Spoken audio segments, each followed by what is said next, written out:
Hello, hello, and welcome to this week's episode of the Be Free podcast, or you might be watching this on YouTube. And today I have the lovely Ali Duncan with me, and I cannot wait to have this conversation with Ali. Ali loves so many things that I absolutely adore. I'm fascinated by. She is the most beautiful, lovely, gentle soul. Although, as we discovered prior to recording, we've got a lot of humor. A lot of filthy humor in there as well, probably, Ali. So a little bit. Not all cool and calm 100% of the time. Cool, calm yogi. I've attended some of Ali's workshops, yoga class, and she is such a beautiful, divine, lovely yoga teacher. But do you want to just tell the listeners who you are, what you do? Yeah, I can. So yes, I am Ali Duncan. I am a yoga teacher here in the northeast of Scotland. So I live local to you, Susie.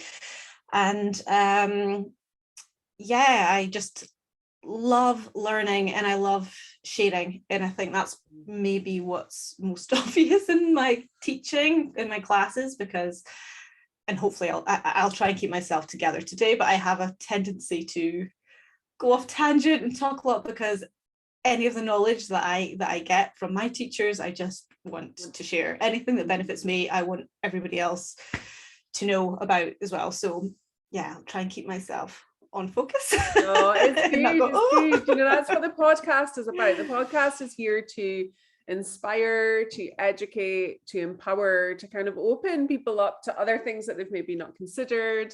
And just kind of like learn something new. I'm all about the education as well, and a bit like yourself, everything that I love, like, benefit from, I have to tell the world. Hence I've now got a podcast, so there's your time.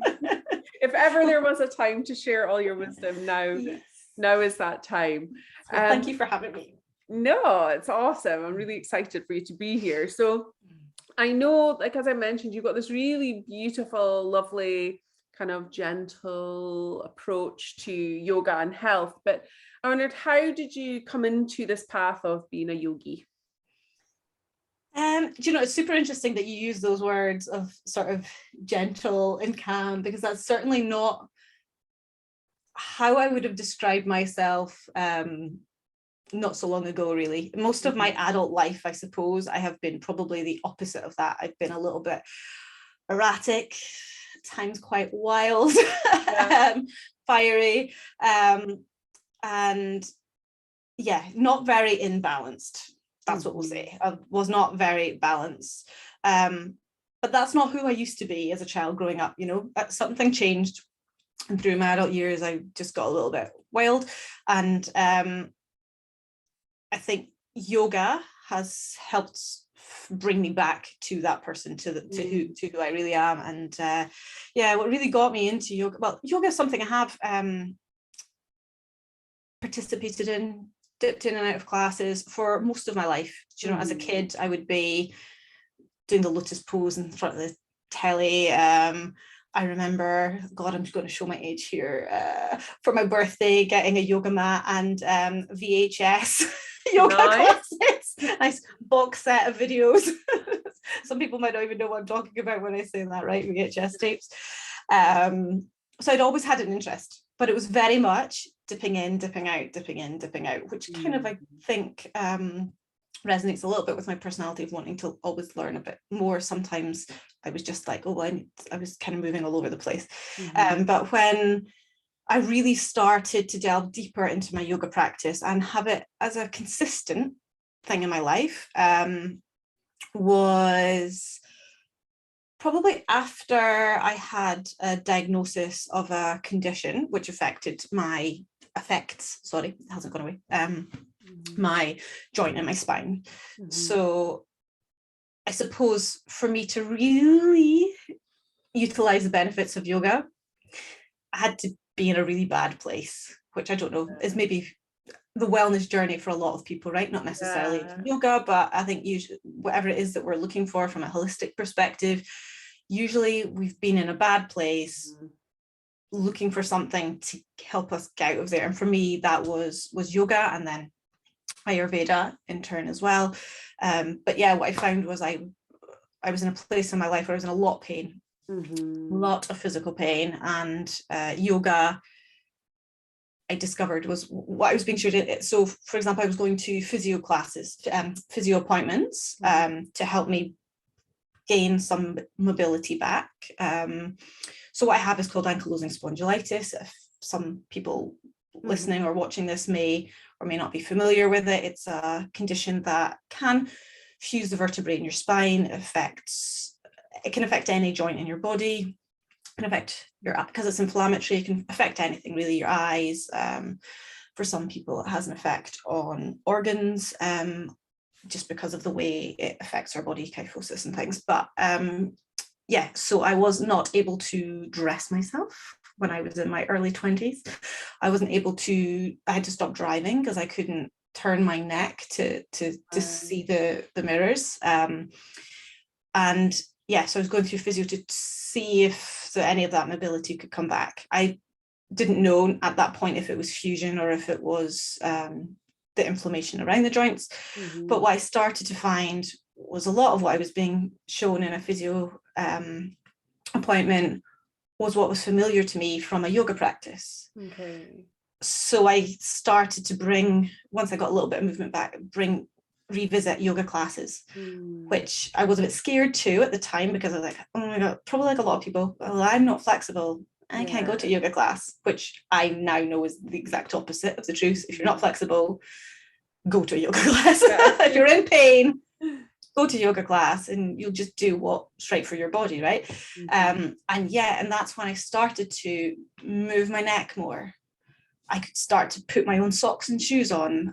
All of these things that I didn't know if were going to be permanent, if I wasn't going to be able to do them again, start to come back. And so that's truly when my yoga practice became, for me, a non-negotiable thing, I suppose. And it really interested me because I wasn't just changing physically. Because anybody listening on here who has a diagnosis of anything will know it's not just physical.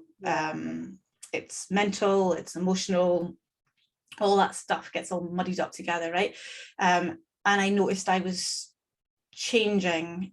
You're saying I'm calm and relaxed. I was getting to be more of that person again, whereas I don't think I had the space to when I was in pain, if that makes sense. Absolutely.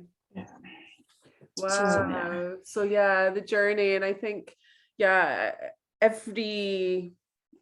pretty much every person I have interviewed, as you say, who has come in to either be a healer or a practitioner of some description has tended to come from that background of their own pain. It's that turning your pain into passion. Absolutely. Yeah, what a powerful transformation, and one you should be hugely proud of, continuing that journey and seeing that effect in your life, and then looking to share that with others. It's an absolutely beautiful. Yeah, and I think that's probably important as well. Something I hadn't been very good at was the recognition of that, of how far I'd come and how much I'd gained from the practice. Because I like to learn, to know more. I'm always thinking of but I don't know this, but I don't understand this, but I haven't felt this. So I often take time away to sort of reflect, which I've just been doing this weekend, a few days away from any technology or any distraction, any external influence, so that I can have that time to just notice what's going on with me. And that reflection, I think, is important for us all to understand how far we've come.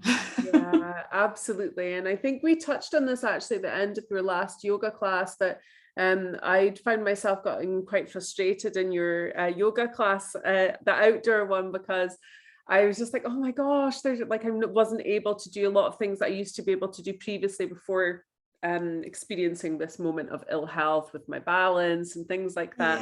And there were moments where I felt a bit spinny, and then it made me a little bit anxious. And then, but as you say, that reflection of progress, 4 months ago or whenever I was at the kind of peak of this illness that I've just experienced, you know, I wouldn't have been able to drive a car. I wouldn't have been able to walk to the yoga class without someone assisting me, let alone driving there, being on the mat by myself, you know, and doing those asanas and being around all those people. So I think, as you say, I think it's important for anyone listening to honor where they're at and where they've come from and recognize any progress rather than constantly seeking either what we once had or where we're attaining to be, rather than being in that moment. Being in the moment. Yeah. And I'm a huge advocate for taking time to be in the moment. Having been someone who was spending all the time in the past thinking how disappointed, frustrated, angry I was with myself, with my body, with whatever, for what I was feeling now, what I couldn't do, why could I do that and I can't do it anymore. I'm thinking about, well, I can't then in the future, well, I can't do that because of this, instead of just thinking, right, in the moment, what have I got to work with?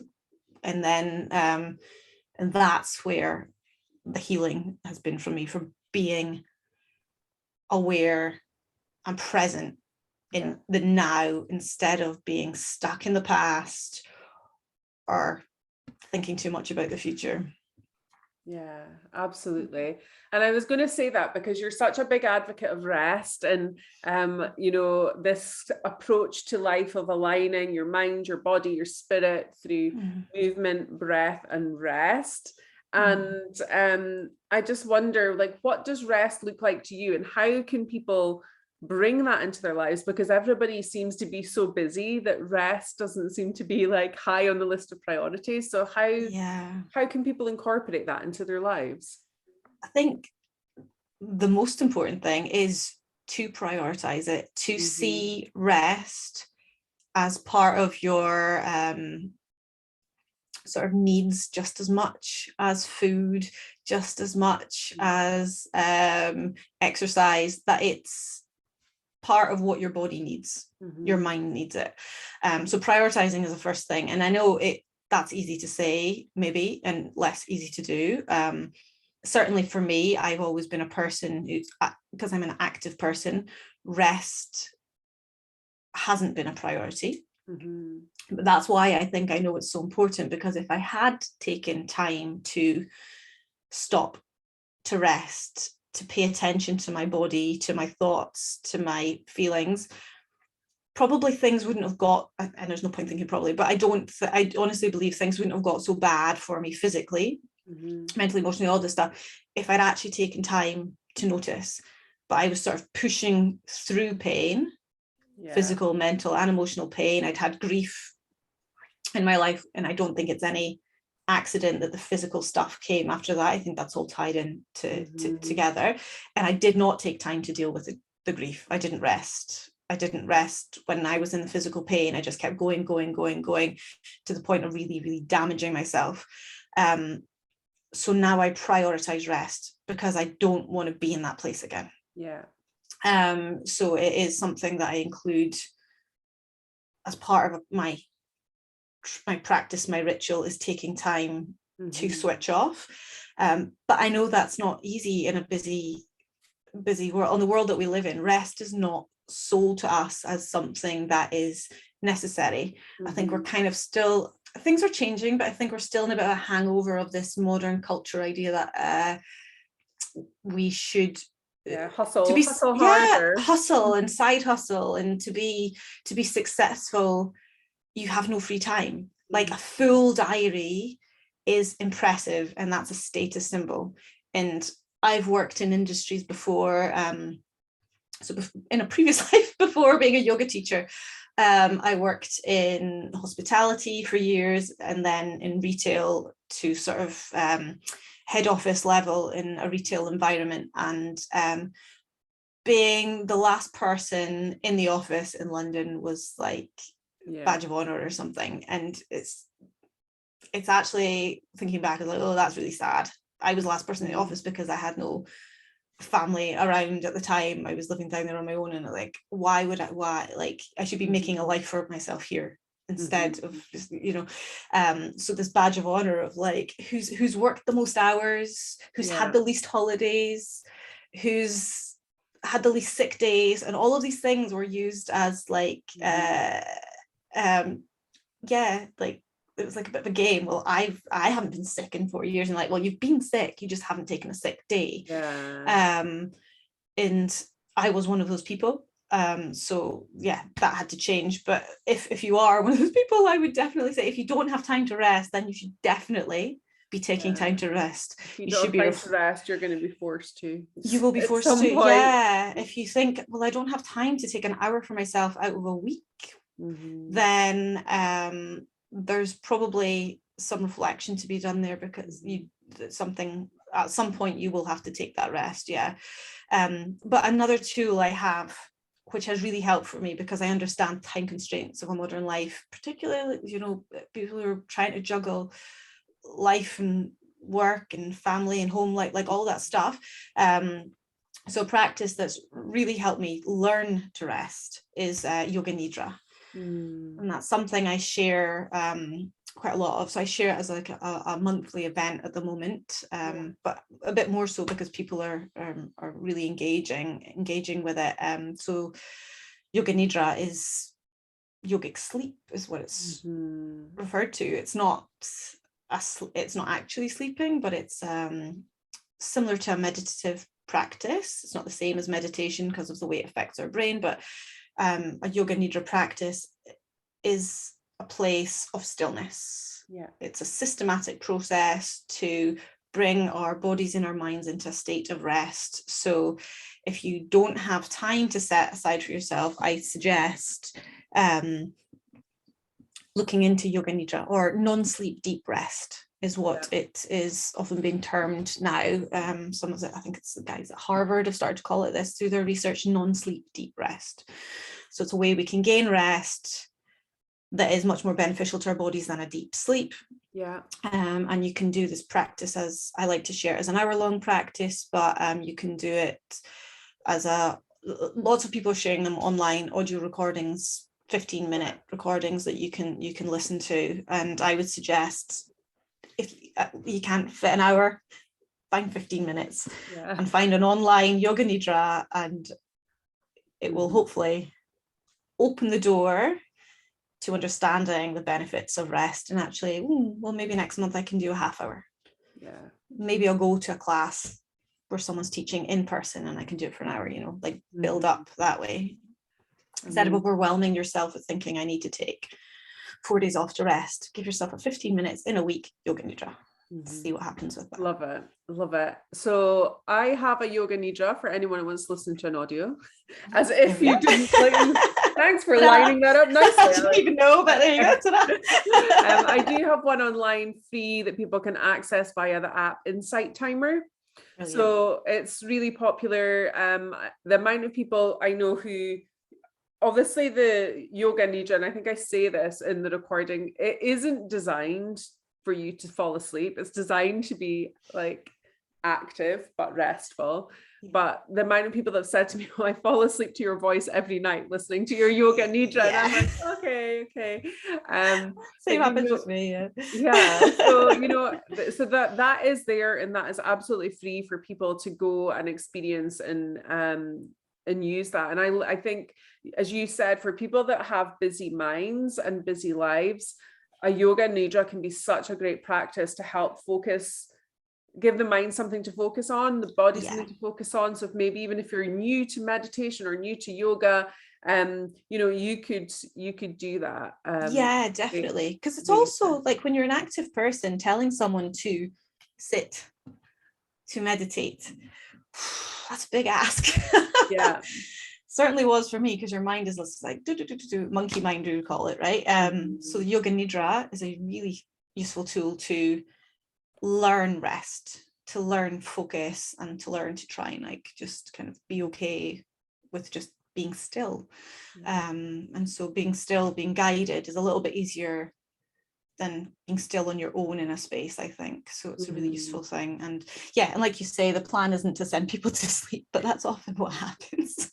So it happens in my classes as well often. And if somebody falls asleep, I think like they shouldn't feel bad about it. Yeah, because that's maybe just what your body needs. And that's the other thing about allowing rest into your life as well, is not feeling guilty about it. Knowing that rest isn't something that you need to earn, it's something that you deserve, that all dynamic activity comes from rest. Our cells need rest to nourish, to rejuvenate, so we need rest. It's not like a treat. It should be something that's seen as something you deserve it, you should have it. You don't need to work extra hard to get the rest. Yeah, I know. Well, yeah, and I could go off on a tangent here about that as well, but absolutely, I think it's something that we just need to recognize as an essential part of our day-to-day lives, and not feel bad about being still. Absolutely. So obviously mentioned kind of yoga nidra there, and interestingly I have popped that into my membership community for next month for them to try it during the day and in the morning, as you mentioned to me previously that you do that, and I was like, oh, I'm going to get them to try that and see how they feel doing a different time of day as opposed to before bed. To make it more active. Definitely, because traditionally that's what when you would be practicing yoga nidras at the start of a day. I tend to share it as an evening practice as well, because I find with our culture, our busy minds, it suits that until people kind of get familiar with it. But it really can be used to rejuvenate, to revitalize your brain. So it doesn't need to just be about helping sleep. It can be about finding focus. So if you're finding it hard to get focused in your workplace, it can be a great way to start the day. I'm looking forward. I will try that tomorrow morning, maybe, but not in my bed. I will do it. Yes. I will get out of bed first, or else I'll be for everything all day. So you're going to be doing a masterclass for my Be Free community, for my membership, which is going to be a little intro to Ayurveda. I adore working with Ayurvedic principles and have many of them incorporated into my life, but it's so vast, isn't it? There's like so many different things you could do, and obviously it's a complete way of life. And can you explain to anybody that's never heard about it, just what is Ayurveda? I think Ayurveda can be a bit overwhelming to begin with, so I like to just keep it simple. So Ayurveda, it translates as sort of science of life, is what it's about. It's like understanding that that we are, or should be, living in harmony with nature around us. We are of nature and nature is of us, right? We know environmental changes are showing our impact on nature, but nature obviously impacts us also.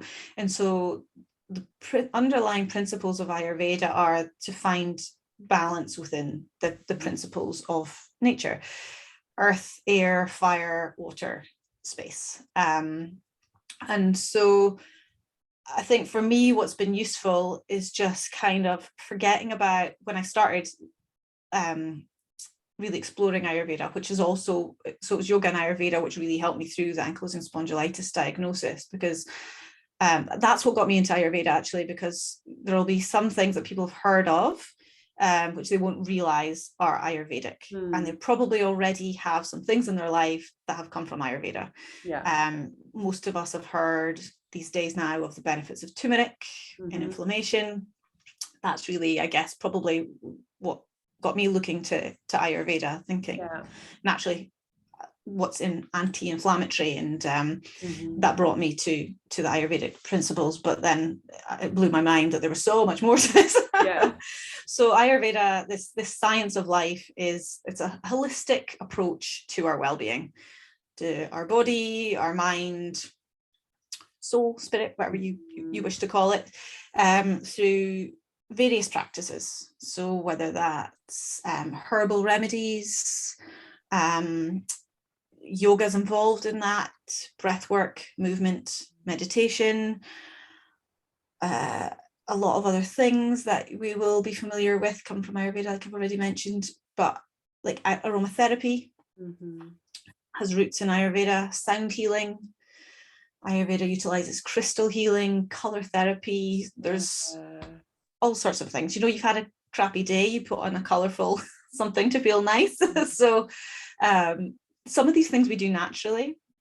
Yeah. And that's what Ayurveda wants to teach us, is to listen to our bodies and to go with them and not against them. And working with these elements, the qualities of earth, air, fire, water, and space. If we just pay attention to that, I think that's enough. If we just think that everything has these qualities within them, the qualities of fire, heat, sharpness, which I've been feeling a lot over summer, been a bit extra passionate, which doesn't always come out in a good way. So I've had to use my Ayurvedic knowledge to calm some of that down. So when we think about these elements, earth, air, fire, water, space, if you just sit and think of the basic qualities of each of these, and that like increases like and opposite brings balance, that's quite a useful way, I think, to introduce Ayurveda into your life. Like increases like and opposite brings balance, and that kind of helps, I think, in any choices that you're making, whether it's through movement, through food, through how you're spending your time. If you're already, where the rest comes in, if you're super, super active, you've had a really busy week and you've had a load more invitations for things to do at the weekend or in the evenings, you need more movement. To balance. Or is that the time to start to say no to a couple of things because you need that stillness? So it can feed in. It helps me a lot with the decisions that I make in my life, because it gives me the sort of a reason, I suppose. Like, I'm not a person that likes to say no to people, but then I break it down and I think, oh no, I've done too much of that, and if I've done too much activity, I'm feeling really like unbalanced because I've been too busy, then I have to say no to someone because I do need the stillness. Or equally, if I've done nothing, if I find it really hard to leave the house, which sometimes I can as well. Often I have my yoga classes, but often I have some periods of time where I'm working from home for extended time. I can get a little bit still. So that's where I know, I need the movement. So it's kind of useful for everyday kind of things. But I mean, Ayurveda, you can talk about Ayurveda for weeks, days, some years. It's over 5,000 years old, and I could talk for 5,000 years about it, and I don't even know the tip of it, like absolutely. So you mentioned the elements there as well, and I know many people, when they think of Ayurveda, they think of the doshas, and that's kind of like the main thing that people look at, because people like to categorize themselves, I guess, and get to know themselves better. But do you want to explain, like, just the kind of like the standard? So as soon as you're Googling Ayurveda or buying yourself a book on Ayurveda or having a conversation with someone, doshas will be there in that conversation. You're right. It's like the first thing that kind of will come up. So dosha, for anyone who hasn't heard of that word before, can be translated as our constitution. So we can get a little bit stuck in this idea of doshas, I think. Certainly it's what I was looking for when I was exploring Ayurveda to begin with, much like going to the doctors to get my diagnosis of ankylosing spondylitis. I was looking for an answer in a thing. I needed a thing to hold on to know, what do I need to do to fix the thing, get rid of the thing. So we kind of, I think that's just how our culture is. That's how our mind works, isn't it? In that, so with the Ayurvedic perspective, like, well, what does that mean for me? What am I in Ayurveda? Which is what. Do you think people need to know? Personally, I don't. I think it's more useful to continually revisit the idea of elements for me personally, because that in itself tells us our dosha kind of within that, because it gets a bit complicated, because our dosha is really in two parts. So we have what we call our Prakruti, which is how we're born. So our unique balance of these elements at the time of our birth. That's our Prakruti. That's our genetics, our genetic code.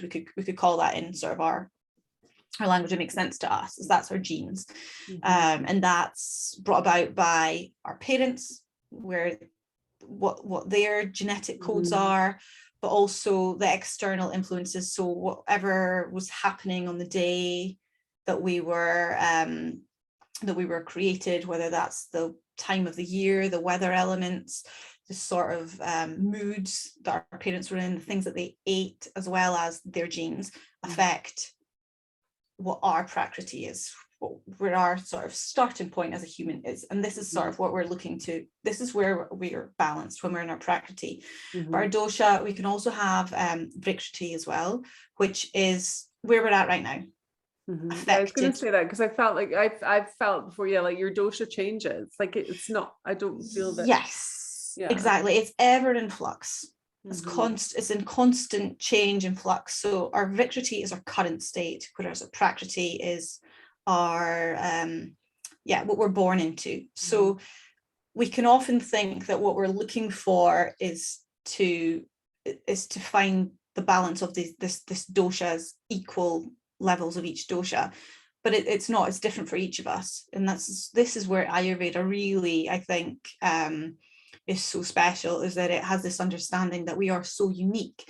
So it just makes perfect sense to me, because I will do things, I could do the exact same things that my sister or my brother do and feel completely differently after doing those things, after eating that thing, after watching that movie, whatever it is. I'll feel completely different to what they do. And this is what Ayurveda takes into account as well, that, well, you take the paracetamol, it'll have a different effect, and if I take the paracetamol, you take the turmeric, it'll have a different effect if I take the turmeric.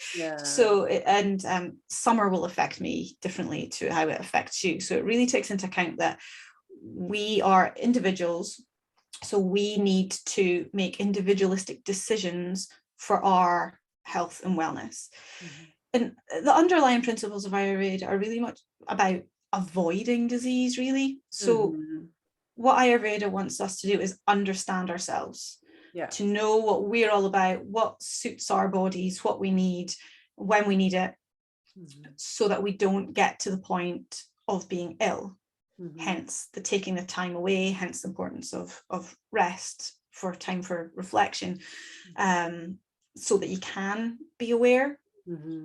Otherwise, that's when disease starts to creep in. When we make a couple of naughty decisions that we're like, oh, I know that doesn't feel good for me, but I'm just going to do it. And then you do it again and again and again, which was a lifestyle that I used to be in, of just like doing things that were not good for me, knowing they weren't good for me, but in sort of a state of self-destruction, I suppose you could call it, just continuing to do it and then being surprised I got ill.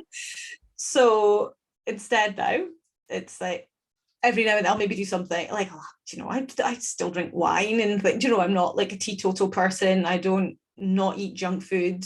I don't not partake in the modern world. I've not taken myself off to the wilderness and living off the land yet. So that would be wonderful. That's also not realistic. I want to be part of culture and interact with my friends and my family. I will still go and eat a pizza, even though Ayurveda tells us that's a bad combination. I would just adjust how I eat the pizza, what I eat with it, so so it's kind of all comes back to understanding yourself. And like you say, the doshas, that everybody can get caught up in this dosha idea. I would say not to get too worried about it. Absolutely, there's really useful resources out there, and it is useful to know your dosha. We can find out through, there's different books and online resources. If you own an Ayurveda book, or if you have looked on Ayurveda websites, likelihood is there that they have a dosha diagnosis section, which is useful.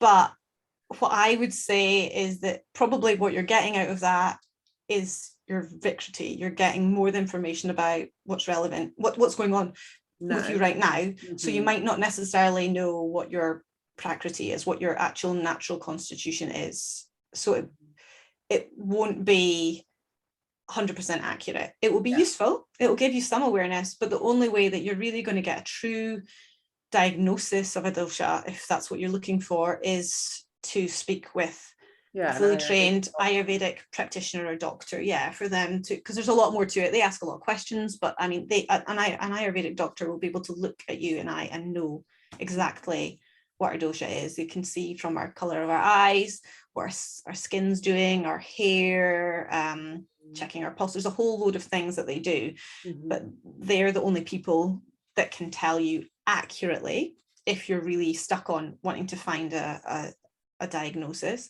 But they're so few and far between in our country that's why I would say it's really useful to yourself build a bit of understanding of yourself and kind of connect with these ideas of the qualities of each element and what you're feeling is normal for you. And if you do one of those online diagnoses or the book ones, do it twice. Do it once for what's going on right now, what you're feeling in the here and the now, and do it once for what you think is generally true for you or has been for most of your life. Interesting. And there you're more likely to get a gauge of the here and now, your Vikruti and your Prakruti, and that will likely show you what's a little bit out of balance, as opposed to just doing it once and thinking, oh, I've got a lot of fire, I need to get rid of that. Because it's not about getting rid of that. If that's your personality, that's not a bad thing. It's not bad to be fiery, to be passionate. It's not bad to be a little bit slower in your movement, a bit more thoughtful before you do things. When problems arise is when we're out of balance and we're a fiery person and we put fire on top of fire on top of fire, and then that's when we're unwell and we're doing things that we're too rash, we're too quick, we're arguing with people and we know it's not right, or it's when our elements are out of balance, not the elements, if that makes sense. So that's why I think it's useful to do the 2 times, because then you get an idea of, you have a lot of fire in you, that's fine. Not bad. It's just if you've got a lot of fire right now and a lot of fire generally, then if there's too much of it, then that's when you're not going to be your best self, so to speak. Which is what Ayurveda is trying to get us to be, is just to be healthy and happy and avoid illness and be back to our natural state, not equal levels of earth, air, fire, water, space, equal, the right levels for you and for I.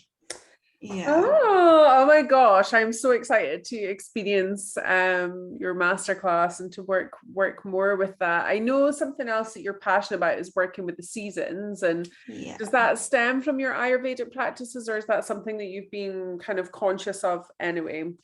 I think it's been sort of the Ayurveda has been a bit of a catalyst for me making that much more about what I do. I think naturally I do feel very affected by seasons. I think that's probably true for a lot of people, where we live in this sort of northeast of Scotland where we have quite a huge difference in the amount of light and warmth that we can get from season to season. So I've always felt very much affected by change of seasons, and Ayurveda really opened my eyes to the fact that that's right, that's natural, that's normal. Where I thought I was supposed to be, like, I found it so hard to be this sort of 9-to-5 person and fit. Like, I never really understood when people were always able to have, I don't know, if you like, I used to run a lot, 6 a.m. run before going to work. I could do that in summer and spring. I couldn't do that in autumn and winter. And it started to put into my head that I was, like, failing at that or something, but actually it was like, I'm not a linear being. None of us are. No. We're cyclical beings, and Ayurveda respects the cyclical nature of life and that the seasons will affect us. And so we should change things to suit the seasons. So where we're talking about these doshas, which I didn't really on purpose, I kind of didn't break down what each of them were, because I don't want people to focus on that too much, but I will in the masterclass. But it's, you know, if you're Googling, you'll easily see Vata, Pitta, Kapha and what that means. But each of the seasons is also ruled by these elements. And so the idea of Ayurveda that we like increases like and opposites bring balance is quite clear to me in summer, that in the seasons, you know, that when like increases like, well, things start to get a bit colder, a little bit heavier, and I started to feel a little bit colder, a little bit heavier. So what I was naturally gravitating to was trying to find more warmth movement during the winter time, and then in summer kind of the opposite was true. And that's kind of what Ayurveda teaches us as well, is that our external influences affect us internally. So that's what's fluxing, part of what's fluxing our doshas is the elements of the seasons, the elements of the food that we eat, which obviously is cyclical also. So if we're eating seasonally, then the goodness that we're kind of looking to often is found in the foods, the fruits, the vegetables or grains of each season. So when you start to kind of go back a little bit and look at that, it's quite interesting. I find that it makes sense, doesn't it? Yeah. Yeah. So it's sort of, the more I've adapted to be a bit more seasonal, the more benefit I've found from that, if you know what I mean. The more balanced I've been. I instead of being this sort of up down person through summer, winter, and a little bit in between, I've found a little bit more balance in my personality of being able to be more calm, more reasonable, because I've adapted my movement, my food, the time I get up, the time I sleep, changing all the cycles of everything that I do alongside the seasons. Incredible. Yeah, I love that. And I think, it's like almost giving people permission as well, you know, that you don't have to be doing the same thing over and over. If it doesn't feel right, then, you know, you say move with the seasons, work with your body, work with what feels good and right for you each time of the year. And it doesn't mean stopping something forever, but might be that okay, that suits me in summer, but it doesn't suit me in winter. Absolutely. And that's fine, but replacing it with the something else that does. Cool. So loads and loads and loads for people to think about, to explore. I ask everybody on the podcast about being free and what that feels like for them. So I just wondered, you know, what is it for you that makes you feel free?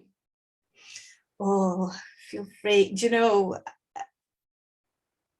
I think, God, is it going to sound cheesy? It's going to sound cheesy. But I think having the awareness of what's going on, understanding myself, right? What I'm going to say is, what makes me feel free is understanding myself.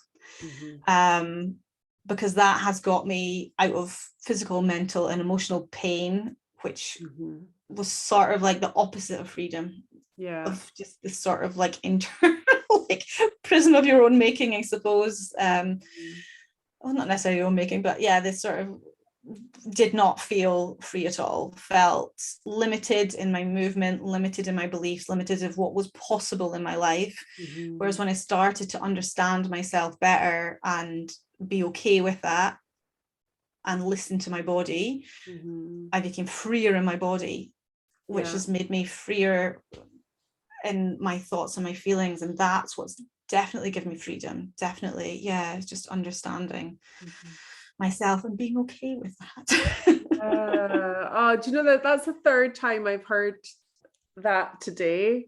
So I was listening to two different podcasts, and one was about that kind of getting to know yourself, and you know, how can you expect other people to respond to you in a certain way, or you know, be a certain way, unless you know who you are and how you're showing up in the world. And then the other one was about trauma and things, but getting to know yourself as well and being in that more empowered space. So big strong message to do that and connect with that. So you have loads of incredible things coming up, and how can people connect with you and find out more about what you have on offer? I will pop all your links down, but just if there's anything you want to share. So I am on social media as Align Wellness, which I know you'll pop in the thing, ALIGN Wellness.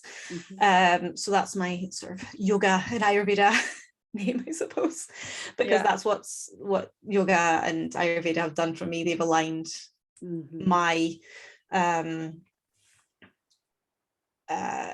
life, I suppose, and I try to align my principles and my beliefs with my actions, and so that's why I try to share with others. So you can catch me on my social media on Facebook and Instagram.